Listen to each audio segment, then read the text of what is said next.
بسم اللہ الرحمن الرحیم۔ معزز خواتین حضرات، السلام علیکم ورحمۃ اللہ وبرکاتہ۔ رب کائنات کی یہ سنت ہے، اللہ تعالیٰ کا یہ طریقہ ہے کہ اللہ تعالیٰ اپنے بندوں کی مدد فرماتے ہیں، لیکن کائنات کے امام صلی اللہ علیہ وآلہ وسلم کے ذریعے اللہ ملک العلام رب الجلال والاکرام نے کچھ خاص بندوں کا تذکرہ فرمایا جن کی مدد اللہ فرماتے ہیں کہ میرے ذمے ہے۔ یہی ہمارا آج کی حدیث کے سبق کا موضوع ہے کہ کن تین افراد کی مدد اللہ کے ذمے ہے۔ مشکوٰۃ المصابیح کتاب النکاح 3105ویں حدیث کتاب میں اور 10ویں باب میں الفاظ سماعت فرمائیے گا۔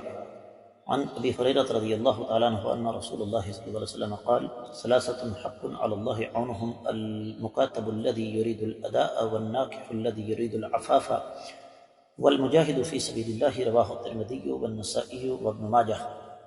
معزز خواتین حضرات، یہ حدیث امام ترمذی رحمۃ اللہ علیہ اسے کتاب فضائل الجہاد کے تحت لے کر آئے ہیں۔ 20واں باب ہے مجاہد، شادی کرنے والے اور مکاتب غلام کے لیے مدد الہی، 1655ویں حدیث ہے، جبکہ سنن نسائی میں کتاب الجہاد میں 3122ویں، سنن ابن ماجہ میں کتاب العتق میں 2518ویں حدیث ہے، اور اس حدیث کو شیخ البانی رحمہ اللہ نے حسن قرار دیا۔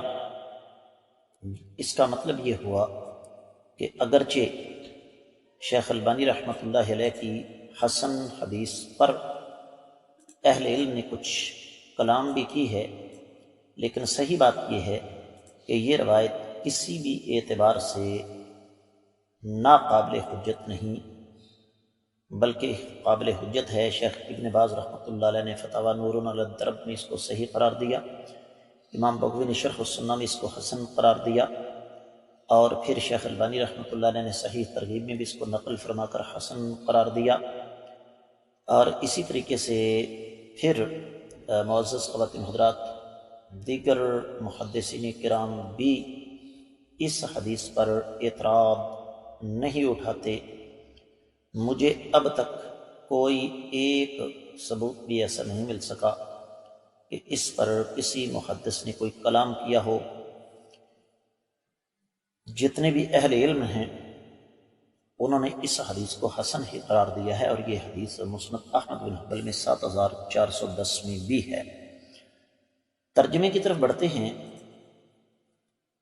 سیدنا ابو ہریرہ رضی اللہ تعالی عنہ سے روایت ہے کہ اللہ کے رسول صلی اللہ علیہ وآلہ وسلم نے ارشاد فرمایا، 3 آدمیوں کی مدد اللہ کے نزدیک ثابت ہے۔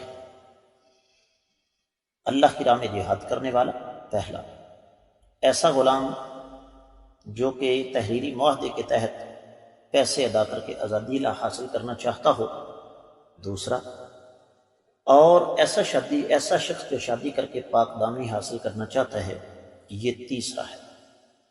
معزز خواتین حضرات، اس میں ہمارا جو مقصد ہے وہ تو صرف تیسری شخصیت ہے، ایسا غیر شادی شدہ جو شادی کر کے پاک دامنی حاصل کرنا چاہے۔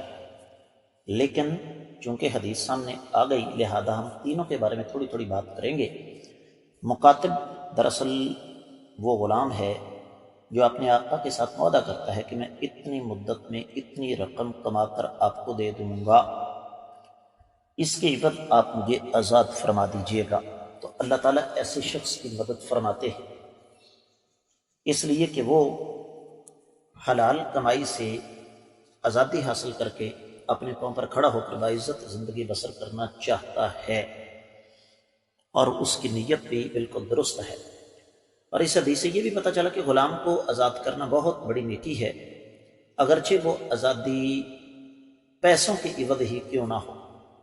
اور جہاد فی سبیل اللہ اگر اخلاص کے ساتھ کیا جائے تو وہ فی سبیل اللہ ہوگا، اور اگر اس کو شرعی آداب کے تحت کیا جائے تو رب کائنات مجاہد کی مدد فرماتے ہیں، فرماتے رہے ہیں، آج بھی فرما رہے ہیں۔ اور تیسری وہ شخصیت ہے، تیسرا وہ انسان ہے، مرد یا عورت۔ یاد رکھیے اہل علم کے نزدیک یہاں مرد اور عورت کی تقسیم نہیں، تو تیسرا وہ مرد یا وہ عورت ہے جن کا ارادہ نکاح کر کے پاک دامنی حاصل کرنا ہے، تو ان تینوں کی مدد اللہ تعالیٰ کہتے ہیں کہ میرے ذمے ہے۔ اب میں اور آپ اپنے آپ کو ٹٹولیں، ہمارا شمار ان تینوں میں سے کسی ایک میں ہوتا ہے، اور اپنی نیتوں کو بھی دیکھیں کہ ہماری نیتیں کیا ہیں، پھر اللہ تعالیٰ ہماری مدد کریں گے۔ اس کے ساتھ ہی حدیث مبارکہ کا سبق بھی اختتام پذیر ہوا۔ جہاں تک میری آواز پہنچ رہی ہے، اس آڈیو کو، ویڈیو کو زیادہ سے زیادہ آگے نشر کریں، لائک کریں۔ آپ نے اگر ابھی تک ہمارے چینل کو سبسکرائب نہیں کیا تو ضرور کیجیے۔